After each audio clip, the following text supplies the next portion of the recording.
एक दिल दहला देने वाली हॉरर स्टोरी। बिना घबराए बेल आइकन प्रेस करना ना भूलें।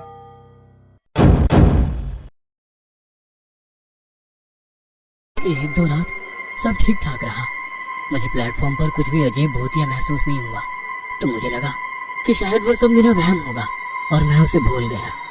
लेकिन एक रात जब मैं प्लेटफॉर्म की बेंच पर झपकी ले रहा था, उस दिन भी स्टेशन पर कोई पैसेंजर नहीं था, पार्किंग भी खाली पड़ी हुई थी। तभी मुझे पायलों की छन छन सुनाई दी। मैंने मुड़कर देखा, एक लाल साड़ी पहने खूबसूरत औरत घूंघट ओढ़े प्लेटफॉर्म की तरफ बढ़ रही थी। उसका सिर्फ नाक के नीचे का चेहरा दिखाई पड़ रहा था। उसकी नाक तीखी थी और रंग गोरा था। वो प्लेटफॉर्म के कोने पर आकर खड़ी हो गई। मैं पीछे से उसे निहार रहा था। तभी दूसरी ट्रेन की हॉर्न की आवाज सुनाई देने लगी। वो औरत ट्रेन की तरफ देख रही थी। ट्रेन पास आई और प्लेटफॉर्म के पास आ गई। उसने प्लेटफॉर्म से ट्रैक पर चढ़ने लगी और वो चलते ट्रेन के नीचे कुचल गई। यह देख मेरी चीख निकल गई। वो एक मालगाड़ी थी, इसलिए वो स्टेशन पर रुके बगैर वहां से तेजी से चली गई। मुझे कुछ भी समझ में नहीं आ रहा था। मैं प्लेटफॉर्म के कोने पर गया। ट्रैक पर उस औरत की कटी लाश पड़ी हुई थी। उसके कटे हुए शरीर के टुकड़े जैसे हाथ और पांव तड़प रहे थे। वो देख मेरे रोंगटे खड़े हो गए और मैं सुरेश की तरफ भागते हुए चला गया। सुरेश जल्दी चल, एक औरत ट्रैक के नीचे कूद गई। वो ट्रैक पर मरी पड़ी है। क्या? औरत ने ट्रैक के नीचे छलांग लगाई? हाँ, लेकिन कब? अभी अभी वो ट्रेन के नीचे कूद गई। क्या बात कर रहा है? अभी कौन सी ट्रेन गुजरी है यहाँ से? क्या? ये क्या बोल रहे हो? अभी अभी एक मालगाड़ी यहाँ से गुजरी। क्या तुमने उसे देखा नहीं? क्या बात कर रहे हो? आज कोई भी मालगाड़ी यहाँ से गुजरने वाली नहीं थी। इसमें मेरे होश ही उड़ गए। तो फिर मैंने जो देखा वो क्या था? मैं मन ही मन बोला, क्या फिर से मुझे वहम तो नहीं हुआ? मैंने अपने आप से पूछा और फिर भागते हुए ट्रैक के पास पहुंचा। लेकिन इस बार भी मुझे ट्रैक पर कोई लाश दिखाई नहीं पड़ी। मुझे कुछ भी समझ में नहीं आ रहा था कि मेरे साथ क्या हो रहा है। मैं सोचने लगा कि कहीं मैं पागल तो नहीं हो रहा। लेकिन फिर मेरे मन में एक बात आई, कहीं स्टेशन भूतिया तो नहीं। और फिर मेरे दिमाग में कुछ बातें आने लगी। मैं सुरेश की तरफ गया।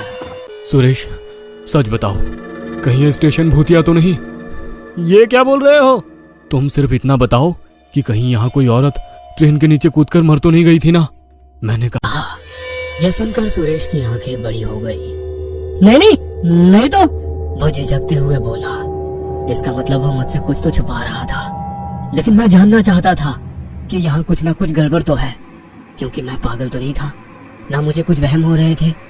इसका मतलब ये था कि मेरे साथ जो कुछ घटनाएं घट रही थी वो भूतिया ही थी।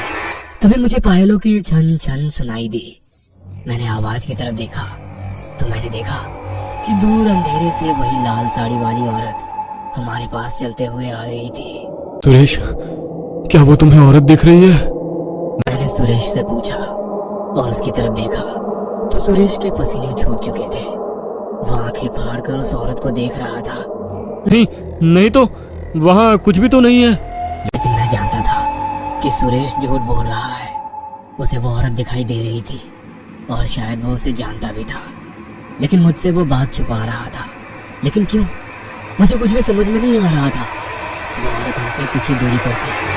तभी उसने अपना पल्लू उठाया और उसका चेहरा देखकर मेरे पैरों तले जमीन खिसक गई, क्योंकि उस औरत के नाक के ऊपर का पूरा चेहरा और सर कुचला हुआ था।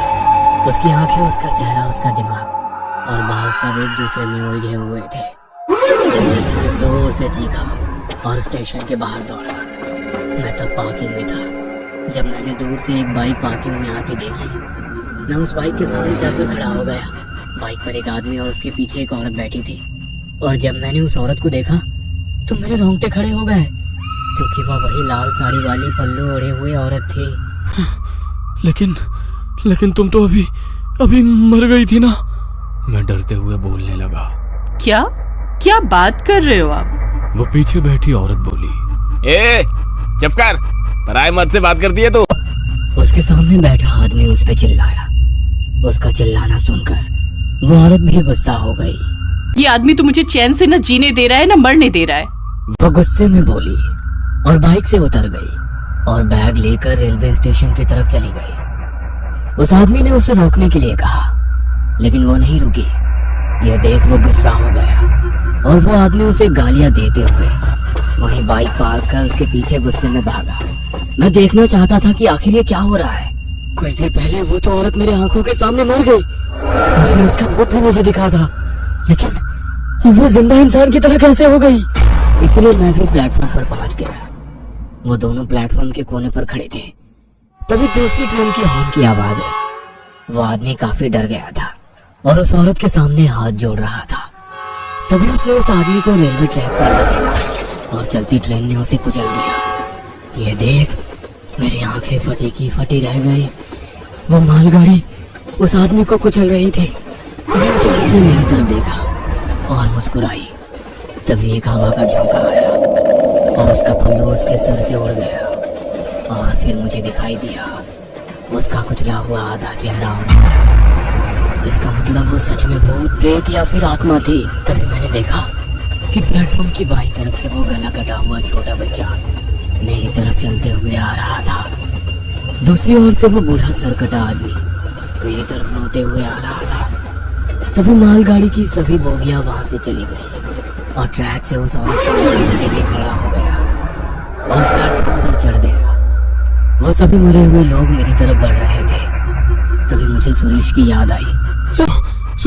सुरेश! मैं चीखा और टिकट काउंटर पर चला गया तो मैंने विंडो से देखा कि पूरे कमरे की दीवार पर खून की छींटें उड़ी हुई थी। मैंने कुर्सी देखी तो कुर्सी पर सुरेश की सरकटी लाश पड़ी थी। इसका मतलब उस आत्मा ने उसे भी मार डाला था। शायद तभी जब मैं रेलवे स्टेशन से पार्किंग की तरफ भागा था वो लोग मेरी तरफ बढ़ रहे थे। इसलिए मैं रेलवे स्टेशन से भागा और रास्ते से भागने लगा। तभी मुझे टांगे की आवाज आने लगी। मैंने पीछे देखा तो एक सफेद घोड़े वाला टांगा मेरी तरफ ही आ रहा था।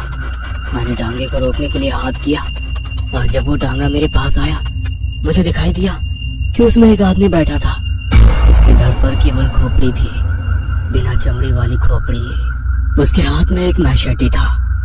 वह देख मेरी सांसें तेज हो गई। वो टांगे वाला भी एक भूत था। वो मैशेटी लेकर मेरे ऊपर झपटा, लेकिन मैंने उसका हाथ पकड़ लिया और उसे धक्का मारकर मैंने उसके हाथ से मैशेटी छीन लिया और फिर मैंने उसकी खोपड़ी उसके धड़ से काट दिया। मैं गुस्सा हो गया था। जब उसने हलचल बंद की तब मैं शांत हो गया। तभी मेरी नजर टांगे में रखी एक बैग पर गई। मैंने उस बैग को उठाया और उसमें उस टांगे वाले की खोपड़ी और मैशेटी डाला, क्योंकि मैं सब लोगों को दिखाना चाहता था कि सच में मैंने भूत देखे थे।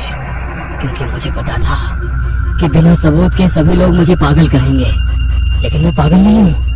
मैं अपनी जान बचाते हुए वो बैग लेकर रास्ते में भाग रहा था कि तभी मैंने पीछे से बस आती देखी और फिर आप लोगों ने मुझे बचा लिया, वरना वो लाल साड़ी वाली औरत मेरी जान ले लेती।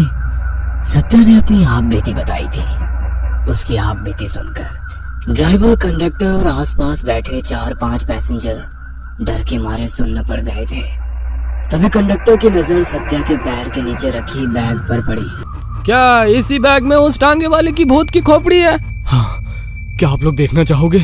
वो बैग खून से भीग चुकी थी। नहीं, मैं नहीं देख पाऊंगा। बगल वाली सीट पर बैठा बूढ़ा सत्या से बोला। तभी बस के पीछे से एक गाड़ी जोर जोर से हॉर्न मारने लगी। ड्राइवर उस कार से तंग आ गया था। शायद वो कार वाले उस बस को रोकने के लिए कह रहे थे। ड्राइवर ने बस की स्पीड धीमी की। तभी वो कार आगे निकल गई और उसने रास्ता रोक लिया। ड्राइवर ने बस रोक दी। तभी उस कार से 2 आदमी नीचे उतरे। कंडक्टर ने दरवाजा खोला। वैसे वो आदमी बस में चढ़ गए और पीछे की सीट की तरफ चले गए। कौन है ये लोग? शायद पैसेंजर्स हो। तभी एक आदमी ने सत्या की गर्दन पीछे से पकड़ ली और उसे दबोच लिया। सत्या के हाथ बैग की तरफ जाने लगे। उसने बैग उठाकर बैग खोली और उसमें से मैशेटी हाथ में लिया।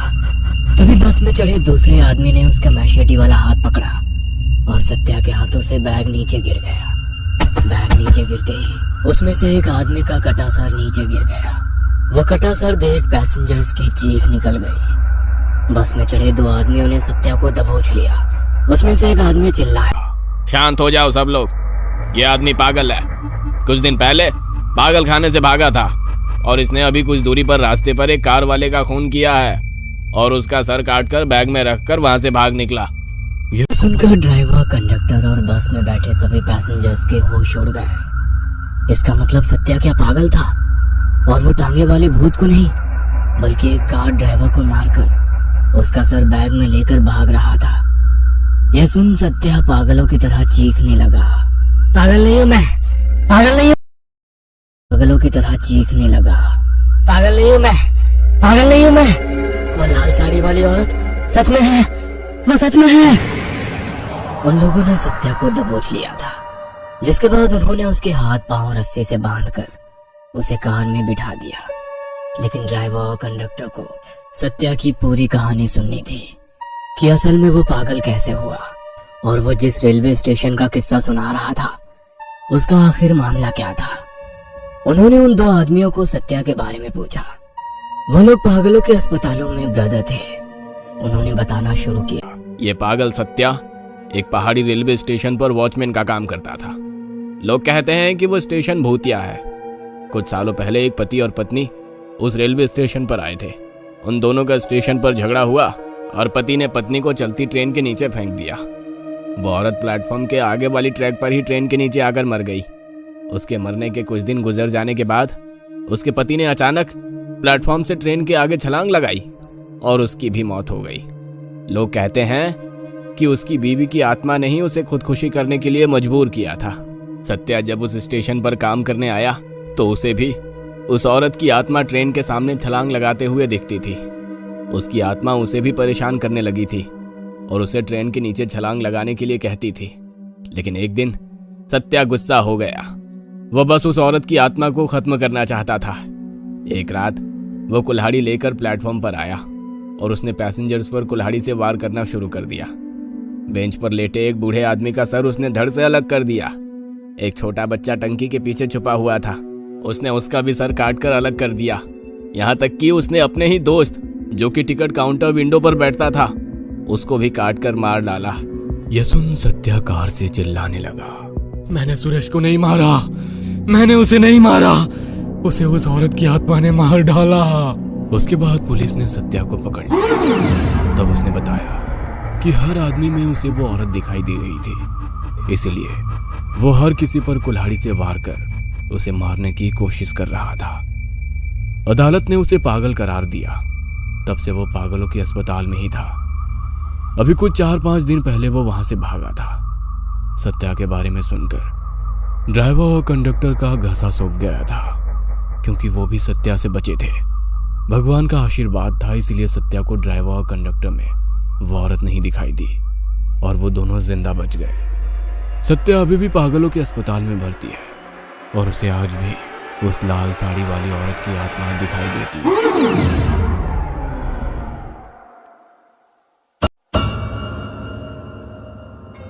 ये कहानी आपको अच्छी लगी हो तो हमें सब्सक्राइब करें, हमारा इंस्टाग्राम और फेसबुक पेज जरूर फॉलो करें। और हाँ दोस्तों, सब्सक्राइब करना भूलना मत।